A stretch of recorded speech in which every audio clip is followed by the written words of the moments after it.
The title of this video is When You Can't Feel God Anymore. One of the privileges of the Christian walk, one of the blessings, is being able to feel God, being able to feel His Spirit day by day while we go through the fires and the tests and the temptations and the hurts and the pains as well as the joy, just being able to feel God. But sometimes we can't feel Him, and the reasons why baffle us. In my life and in the Bible, I found 3 reasons why typically when we don't have that feeling, why that is. The first 2 I want to cover very briefly and quickly because we've talked about them in other videos, and spend some time on the third one. The first reason that sometimes we can't feel God is sin in our lives. So whenever I feel like I've lost the presence of God, or that closeness with God, might be a better way to phrase that, I check for sin in my life, unrepentant sin that I have, and ask God to show me if I don't see any. The second reason is sometimes He brings us into the desert to woo us back to Him. And Hosea talks about that in chapter 2, verses 14 through 17. And God starts by saying, "Therefore, behold, I'll allure her, and I'll bring her into the wilderness," or into the desert. And He does this, we can read, to get rid of anything that we've put before Him, our idols. And He does it out of love for us. The third reason is what I kind of want to camp on today. The third reason is testing. And that can be directly from God or indirectly. In other words, it can be ordained by Him, or He can let it go through His hands. But know this, He is still there, even when we don't feel Him. Our emotions lie to us. Jeremiah 17:9 and 10 says, "The heart is deceitful above all things and desperately wicked. Who can know it? I, the Lord, search the heart. I try the reins and give every man according to his ways and according to the fruit of his doing." He tests our heart. And our heart, gosh, isn't that the greatest commandment? That's what He wants. Matthew 22:37 to 38 says, "Jesus said unto him, Thou shalt love the Lord thy God with all thy heart, with all thy soul, and all thy mind. This is the first and greatest commandment." So He can take us into the desert or the wilderness, the dry places, to try our hearts and let us be tried and tested. Remember, Jesus, after 40 days in the wilderness, was tried or tempted by the devil.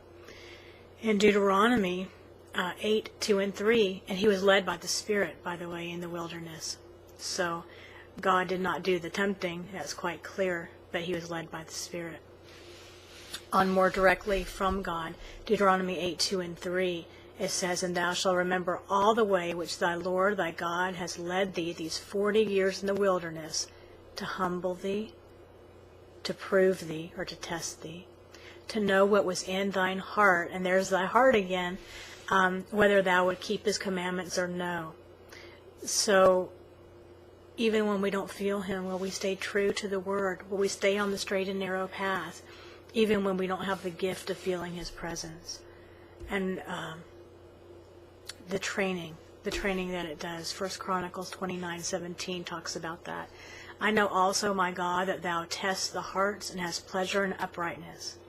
As for me and the uprightness of my heart, I've willingly offered these things, and now I've seen with joy thy people which are present there, and offer willingly unto thee."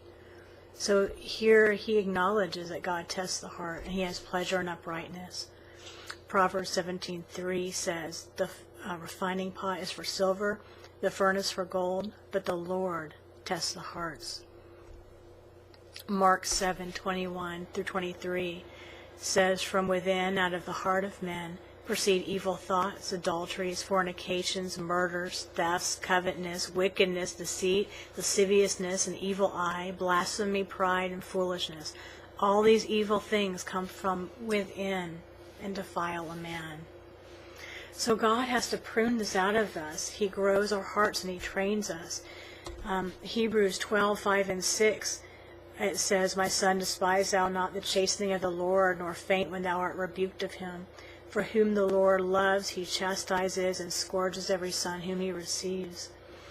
And the training or the discipline of the Lord here is not simply only punishment. It is training as a schoolmaster, or as a parent would train a child. There's a discipline training also. In these last days, God is truly pruning the vine so we will bear more fruit, and the children of His and the children that aren't His will become more and more obvious.